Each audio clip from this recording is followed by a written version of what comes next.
چلیے آگے چلیں. حدیث نمبر 11. ابو البختری. اللہ اکبر. حدثنا ابو بکر بن عیاش قال سألت عطاء هل كان علي يصلي بهم في رمضان قال كان خيار اصحاب علي زاذان وابو البختري وغيرهم يدعون اهليهم ويؤمون في المسجد في رمضان. ابو بکر ابن عیاش کہتے ہیں میں نے عطاء ابن ابی رباح سے پوچھا. یہاں عطاء ہیں مراد ابن ابی رباح. عطاء ابن ابی رباح مدینہ کے بہت بڑے عالم تھے, جلیل القدر تابعین میں سے.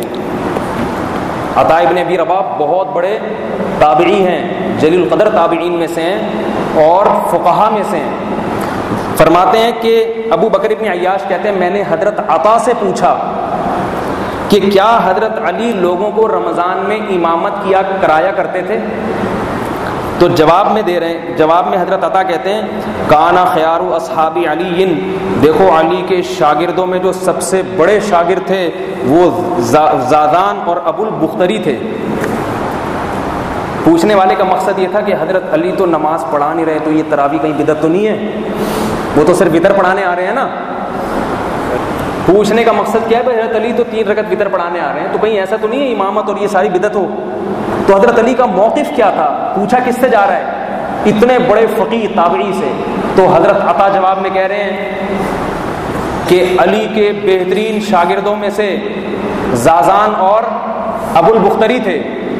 آگے فرماتے ہیں یدعون اہلیہم, یہ دونوں حضرات اپنے اہل کو مسجد میں لاتے تھے, گھر والوں کو. وَيَؤُمُّونَ فِي الْمَسْجِدِ فِي رَمَضَانَ, اور رمضان میں ان کی امامت کیا کرتے تھے, ان کو تراویح پڑھایا کرتے تھے. تو پتہ یہ چلا کہ حضرت عطا نے اصل میں اس میں 2 باتیں بیان کر دی. مقصد تو یہ تھا کہ یہ امامت اور یہ بدعت ہوتا تو حضرت علی کے اتنے جلیل القدر شاگرد یہ کام نہ کرتے تو حضرت علی منع کرتے کہ بدعت کر رہے ہو.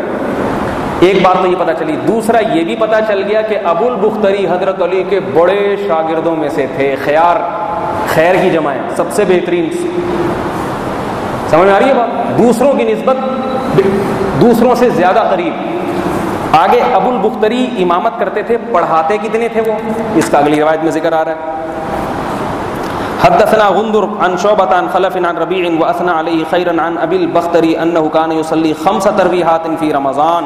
ابن ابی شیبہ کہتے ہیں امام بخاری کے شاگرد کہ ہم سے شعبہ نے, ان سے خلف نے, ان سے ربیع نے, اور وہ ابو البختری سے روایت کرتے ہیں کہ ابو البختری رمضان میں 5 تراویحیں پڑھایا کرتے تھے. ویوتر, 5 تراویح کا مطلب گزر چکا ہے نا, 20 رکعتیں. ویوتر بثلاث, اور 3 رکعت وتر پڑھایا. تو پتہ چلا ابو البختری پڑھاتے بھی تھے, گھر والوں کو بھی مسجد میں لاتے تھے, اتنا اہتمام, اور تھے بھی حضرت علی کے بڑے شاگردوں میں سے, اور پڑھاتے بھی کتنی تھے. مگر ابو البختری کے بارے میں اہل حدیث حضرات نے جو تبصرہ کیا ہے, ان سمیت جتنے تابعی, کہ لوگ کیا کرتے ہیں, ہم نے نبی کا عمل دیکھنا ہے. آگے میں ان کا پورا تبصرہ پڑھ کے سناؤں گا. ہم نے کس کا عمل دیکھنا ہے؟ مگر نبی سے بھی کوئی ثابت نہیں کیا. پھر کہتے ہیں ہم خلفائے راشدین کے عمل کو دیکھیں, تو خلفائے راشدین سے بھی ثابت نہیں کیا. تو آپ بتا دو حضرت علی کے شاگرد پھر کتنی پڑھتے تھے؟ ہم نے تو آپ کو بتا دیا 20 پڑھتے تھے. آپ 8 کی ایک روایت دکھا دو. حضرت عبداللہ بن مسعود کے شاگردوں میں سے حضرت عمر کے کوئی شاگرد 8 پڑھتا ہو, کوئی اللہ آپ کا بھلا کرے حضرت علی کا کوئی شاگرد 8 پڑھتا ہو, ابن عباس کا کوئی شاگرد پڑھتا ہو, کوئی ایک تو دکھا دیں آپ. کوئی ایک روایت بھی نہیں ہے. آگے حدیث نمبر 11, 12, 13, 14. حدیث نمبر 14. علی ابن ربیعہ, علی ابن ربیعہ یہ بھی بہت بڑے تابعی ہیں. انہوں نے یہ سلمان فارسی, سلیمان ابن سمورہ ابن جندب, عبداللہ بن عمر, علی ابن ابی طالب ان کے شاگردوں میں سے ہیں. سمجھ میں آ رہی ہے بات؟ علی بن ربیعہ, ان کے بارے میں حدثنا الفضل بن دکین عن سعید بن عبید ان علی بن ربیعہ کان یصلی بہم فی رمضان 5 تراویحات ویوتر بثلاث. ابن ابی شیبہ کہتے ہیں, اپنی سند سے بیان کرتے ہیں کہ حضرت علی بن ربیعہ رمضان میں لوگوں کو 5 تراویحیں پڑھایا کرتے تھے اور 3 رکعت وتر پڑھایا کرتے تھے. اور لوگوں سے بھی کون مراد ہے؟ یہ خود لوگ جتنے آ رہے ہیں نا, یہ سارے بڑے بڑے تابعین ہیں. یہ خود ہر آدمی ایک مستقل حدیث ہے. مثال 50 آدمیوں کو اگر پڑھا رہے ہیں تو 50 خود تابعی ہیں, ان کا ہر میں سے ایک اپنا عمل خود ایک حدیث ہے. تو ایک حدیث 50 حدیثوں پر مشتمل ہے. سعید ابن جبیر حدیث نمبر 11 12 13 14 15. سعید ابن جبیر کا نام آپ نے سنا ہوگا، عبداللہ بن عباس کے جلیل القدر شاگرد جنہیں حجاج ابن یوسف نے شہید کیا تھا. بہت بڑے محدث، بہت بڑے تابعی. ان کے بارے میں حدثنا ابن ابی شیبہ کہتے ہیں حدثنا محمد بن فضیل عن وقاع قال كان سعید بن جبیر یؤمنا فی رمضان فیصلی بنا 20 لیلة 6 ترویحات فاذا كان العشر الاخر اعتکف فی المسجد وصلى بنا 7 ترویحات. فرماتے ہیں سعید ابن جبیر ہمیں رمضان میں امامت کیا کرتے تھے اور 20 رکعتیں تک تو 6 تراویحیں پڑھاتے تھے. 6 4 24 یعنی 24 رکعتیں پڑھاتے تھے 20 دن. جب آخری عشرہ شروع ہوتا مسجد میں اعتکاف کرتے وصلی بنا 7 ترویحات تو پھر 7 تراویحیں 7 4 28 رکعتیں پڑھایا کرتے تھے. بعض تابعین سے 20 رکعتوں سے زیادہ پڑھنا بھی منقول ہے. 8 رکعتوں کا کہیں تذکرہ نہیں ملتا. اچھا کتنی ہو گئی؟ 15. اس کے بعد ہے 16 اہل مدینہ. اب تو میں نے ایک ایک روایت. اچھا عبداللہ بن مسعود کا بھی پیش کر دوں آپ کو. حضرت عبداللہ بن مسعود رضی اللہ تعالی عنہ کی علمی شخصیت بہت بڑی ہے. حضرت عمر نے آپ کو کوفہ کا مفتی بنا کے بھیجا تھا، اور حضرت عبداللہ بن مسعود جب مدینہ حضرت عمر سے ملنے تشریف لاتے، حضرت عمر احترام میں کھڑے ہو جاتے خلیفہ، اور فرماتے کنیف ملئ علما، چھوٹا سا آدمی مگر علم سے بھرا ہوا. حضرت علی جب کوفہ گئے ہیں تو فرمایا اللہ ابن مسعود پہ رحم کرے، اس شہر کو علم سے بھر دیا. یہ نہیں فرمایا بدعتوں سے میں 8 رکعت پہ چھوڑ کے گیا تھا، انہوں نے 20 کی بدعتوں پہ پبلک کو ڈال دیا ہے، یہ نہیں فرمایا. بلکہ کیا فرمایا؟ کیا فرمایا؟ اب پھٹے ہیں تو پھٹنے دو صحیح طریقے سے. اچھا نہیں لگتا یہ باتیں کرنا، لیکن جب علمی بات ہے تو پھر تو ہوگی نا پوری بات.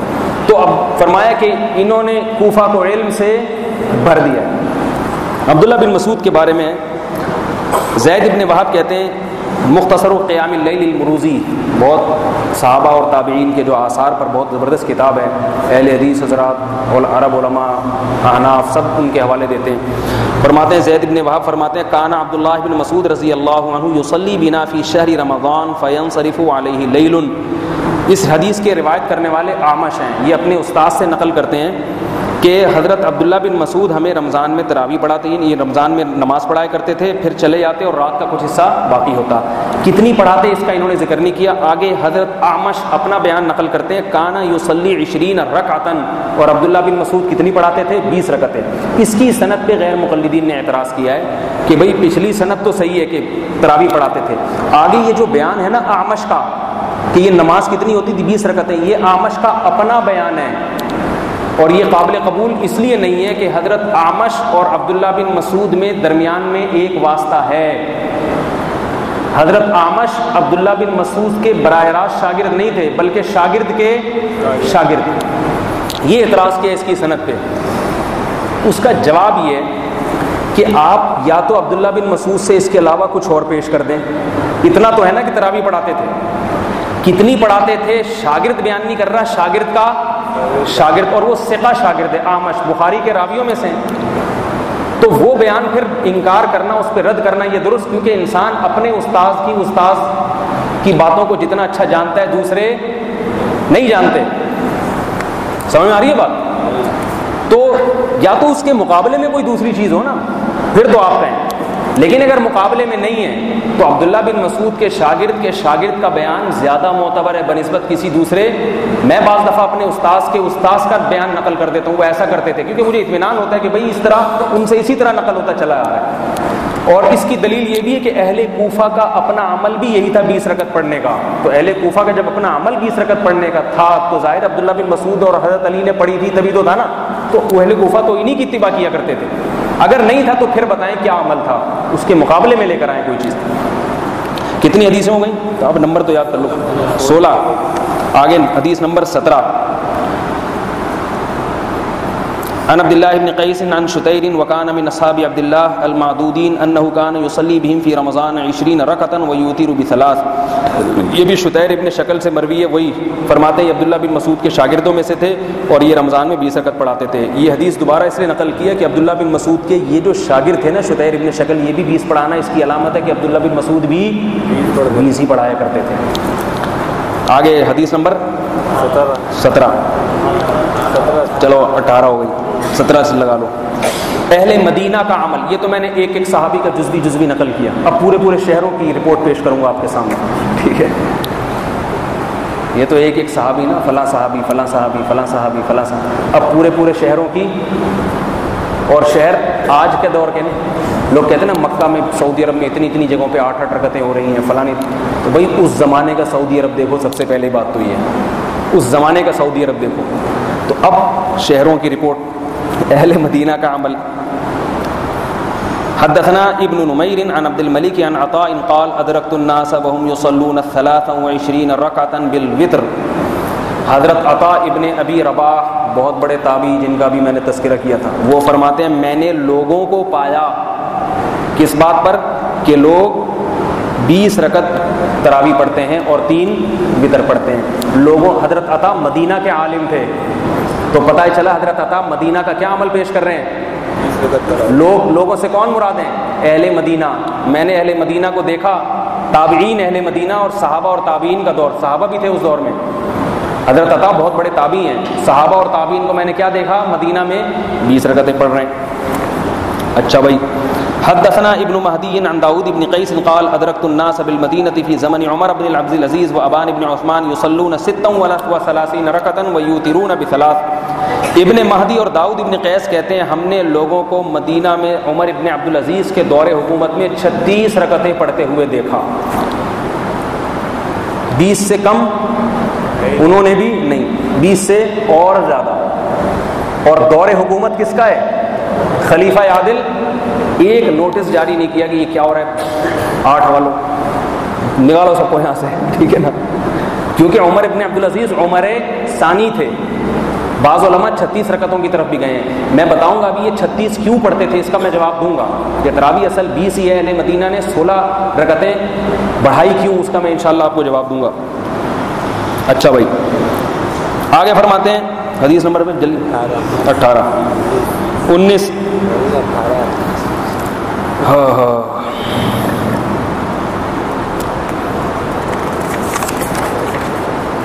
حضرت عبداللہ بن مسعود کے جو 2 شاگرد کا بیان آیا ہے نا، ان کے بارے میں ایک روایت سن لیں. علی ابن المدینی بہت بڑے محدث ہیں، جرح و تعدیل میں امام سمجھے جاتے ہیں. فرماتے ہیں اعلم الناس بعبد اللہ علقمۃ والاسود وعبیدہ. عبداللہ بن مسعود کا سب سے زیادہ علم، جو سب سے زیادہ عبداللہ بن مسعود کو جاننے والے، ان سے مسائل سیکھنے والے یہ لوگ تھے: حضرت علقمہ، حضرت اسود، عبیدہ، الحارث ابن قیس اور عمرو ابن شرحبیل اور مسروق ابن اجدع. یہ 6 آدمی عبداللہ بن مسعود کے علم کو سب سے زیادہ جانتے تھے. ٹھیک ہے، ان میں ایک راوی آئے ہیں حارث ابن قیس. اب میں ان کا عمل پیش کروں گا. حارث ابن قیس کتنی پڑھتے تھے، ٹھیک ہے نا؟ عبداللہ بن مسعود کے 2 شاگرد ہو چکے ہیں، تیسرے شاگرد کون ہیں؟ حارث ابن قیس، جن کے بارے میں کہا جاتا ہے کہ 6 خاص افراد میں سے ایک تھے. تو حارث ابن قیس کے بارے میں ہے، یہ بھی کوفہ میں تھے. فرماتے ہیں حدثنا ابو معاویہ عن حجاج عن ابی اسحاق عن الحارث انه كان يؤم الناس في رمضان بالليل ب20 ركعه ويوتر ب3 ويقنط قبل الركوع. ابن ابی شیبہ کہتے ہیں کہ ہم سے ابو معاویہ نے، انہوں نے حجاج نے، انہوں نے ابو اسحاق نے، انہوں نے حارث سے روایت کیا کہ حضرت حارث رمضان میں لوگوں کو 20 رکعتیں پڑھایا کرتے تھے، امامت کیا کرتے تھے باقاعدہ، اور 3 وتر پڑھایا کرتے تھے. وَيَقْنُتُ قَبْلَ الرُّكُوعِ، اور وتر میں رکوع سے پہلے دعائے قنوت پڑھا کرتے تھے، جیسے ہم پڑھتے ہیں نا وتر میں. سمجھ آ رہی بات؟ اچھا بھائی آگے چلیں. ابراہیم نخعی سے روایت کرتے ہیں انتہا علم الکوفۃ الی 6 من اصحاب عبداللہ بن مسعود. فرماتے ہیں کہ کوفہ کا علم عبداللہ بن مسعود کے 6 شاگردوں میں آ کے سمایا ہے. سارا عبداللہ بن مسعود کا علم 6 شاگردوں نے حاصل کیا ہے. فرماتے ہیں وَكَانُوا الَّذِي كَانُوا يُفْتُونَ النَّاسَ وَيُعَلِّمُونَهُم، جو لوگوں کو فتویٰ دیا کرتے تھے اور ان کو علم سکھایا کرتے تھے. یہ 6 اصحاب. اور لوگوں سے بھی کون لوگ ہیں؟ تابعین، ان تابعین کو یہ پڑھایا کرتے تھے. ان میں آگے کہتے ہیں وکانا سعید، اچھا پھر وہ ان 6 اصحاب کا ذکر کیا جو میں نے بتایا. آگے کہتے ہیں وکانا سعید بن جبیر یقول، سعید بن جبیر کہتے تھے. سعید بن جبیر کا ذکر آ چکا ہے. عبداللہ بن عباس کے خاص شاگرد کس کے ہیں؟ عبداللہ بن عباس کے. تبصرہ کیا کر رہے ہیں؟ فرماتے ہیں کانا اصحاب عبداللہ شیوخ هذه الامہ، عبداللہ بن مسعود کے شاگرد اس امت کے شیوخ ہیں. شیخ کسے کہتے ہیں؟ مقتدا اور رہبر. عبداللہ بن عباس کے شاگرد سعید ابن جبیر بہت بڑے تابعی. تبصرہ کس کے بارے میں کر رہے ہیں؟ عبداللہ بن مسعود کے بارے میں، کہ ان کے اصحاب، ان کے ساتھی کوفہ کے نہیں، اس امت کے شیوخ ہیں. شیوخ کا معنی مقتدا اور رہبر ہیں. تو ان کے ساتھیوں سے بھی 20 رکعت ثابت ہے. تو یہ کیسے رہبر ہوئے جو بدعت کیا کرتے تھے بھائی؟ اچھا میرے بھائی کتنے نمبر ہو گئے؟ جلدی چلا کے. کوفہ کا عمل میں نے بتا دیا، مدینہ کا بتا دیا.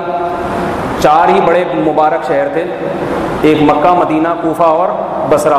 یہ سب سے زیادہ علمی مرکز تھا. مدینہ کا بتا دیا آپ کو، کوفہ کا بتا دیا، بصرہ. یونس بن جبیر کہتے ہیں ادرکت مسجد الجامعہ قبل فتنة ابن الاشعث يصلي بهم عبد الرحمن ابن ابی بکر وسعید بن ابی الحسن وعمران العبدی كانوا يصلون 5 تراویح. مختصر قیام اللیل المروزی صفحہ نمبر 57. فرماتے ہیں میں نے، بصرہ کی بات ہو رہی ہے، فرماتے ہیں میں نے جامع مسجد میں فلاں فتنے سے پہلے عبد الرحمن ابن ابی بکر اور سعید ابن ابی الحسین اور عمران العبدی کو دیکھا کہ یہ تینوں بڑے بڑے حضرات تھے، بڑے بڑے مشائخ تھے. یہ لوگوں کو 20 رکعت تراویح پڑھایا کرتے تھے. بصرہ کا بھی عمل سامنے آ گیا کہ نہیں آ گیا؟ یہ وہاں بھی یہ ہوتا تھا. جی بھائی کچھ کہہ رہے ہیں؟ اچھا یہ بصرہ کا عمل ہو گیا. اہل مدینہ کا عمل آپ کے سامنے آ چکا ہے. اور اہل مکہ کا عمل، سعید ابن جبیر مکہ کے تھے، بظاہر ایسا ہی لگتا ہے کیونکہ ان کے شاگرد تھے حضرت عبداللہ بن عباس کے، تو عبداللہ بن عباس مکہ میں ہی ہوتے تھے. لیکن امام شافعی مکہ کے بارے میں الگ تبصرہ کرتے ہیں. فرماتے ہیں ہاکذا ادرکت ببلدنا بمکہ یصلون 20 رکعتا. امام شافعی کہتے ہیں میں نے اسی طرح اپنے شہر یعنی مکہ میں، امام شافعی رہتے کہاں تھے؟ مکہ. اور امام شافعی قریشی ہاشمی ہیں. امام شافعی کا نسب نبی صلی اللہ علیہ وسلم کے نسب سے ملتا ہے، خاص مکہ ہی کے رہائشی تھے. ائمہ اربعہ میں امام شافعی کو یہ شرف حاصل ہے کہ خالص عربی اور مکی ہیں. فرماتے ہیں میں نے اپنے شہر مکہ میں لوگوں کو، یہ 2 صدی ہجری کی بات ہے، میں نے اپنے شہر مکہ میں لوگوں کو پایا کہ وہ کتنی رکعتیں پڑھ رہے ہیں. صرف مسجد حرام میں نہیں، پورے مکہ کی بات ہو رہی ہے. کتنی رکعتیں پڑھ رہے ہیں؟ اسی وجہ سے امام شافعی کا مذہب بھی یہی ہے کہ 20 رکعتیں. پوری دنیا میں کہیں بھی کسی شافعی سے جا کے پوچھ لو کتنی پڑھتے ہیں، تو صرف اس سے استدلال بھی کر رہے ہیں کہ بھئی یہ سارے بدعتی نہیں ہو سکتے.